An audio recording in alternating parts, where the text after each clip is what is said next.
আসসালামু আলাইকুম বন্ধুরা, কেমন আছেন? আজ আমি রান্না করব গরুর মগজ। দেখুন, প্রথমে আমি চটকিয়ে নিচ্ছি। চটকিয়ে হাতের মধ্যে যে রগগুলো বাজবে সেই রগগুলো আমি তুলে তুলে ফেলে দেব, কারণ রগগুলো অনেক সময় উপর দিয়ে দেখা যায় না, চটকানোর পরে বের হয়।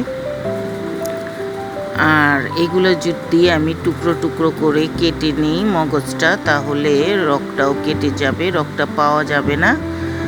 দেখুন, আমি তারপরে তেলে পেঁয়াজ ভেজে নিচ্ছি।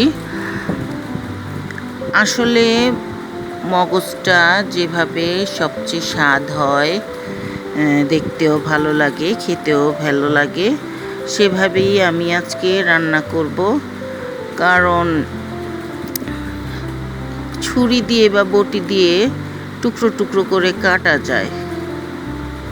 কাটলে কি হবে, সেটা রান্না করলে শক্ত শক্ত দলা দলা দেখা যাবে, আর খেতেও বেশি একটা ভালো লাগবে না, মুখে বাজবে।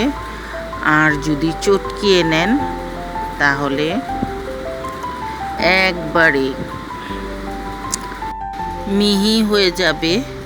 কারণ অনেকেই আপনারা রান্না করতে দেখেছেন যে কেটে কেটে রান্না করলে দলা বেঁধে থাকে, ওটা দেখতে একটুও ভালো লাগে না, খেতেও স্বাদ লাগে না।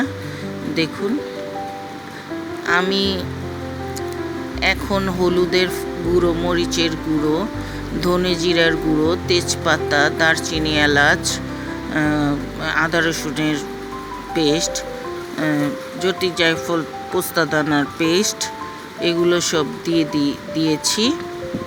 এখন ভালো করে কষিয়ে আমি মগজটা ঢেলে দেব এর মধ্যে।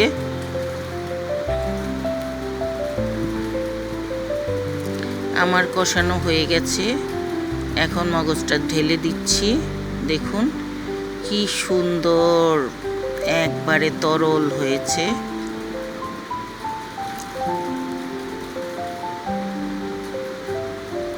দেখতেও কি ভালো লাগছে, খেতেও অনেক স্বাদ হবে, অনেক স্বাদ।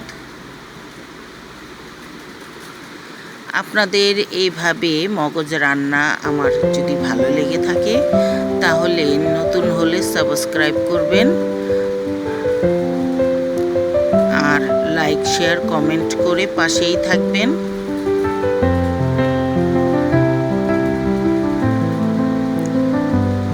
এখন আমি কষিয়ে একবারে তেল ছেড়ে দিয়েছে, এরকম হলে আমি এখন গরম মশলার গুঁড়ো দিয়ে নামিয়ে ফেলবো।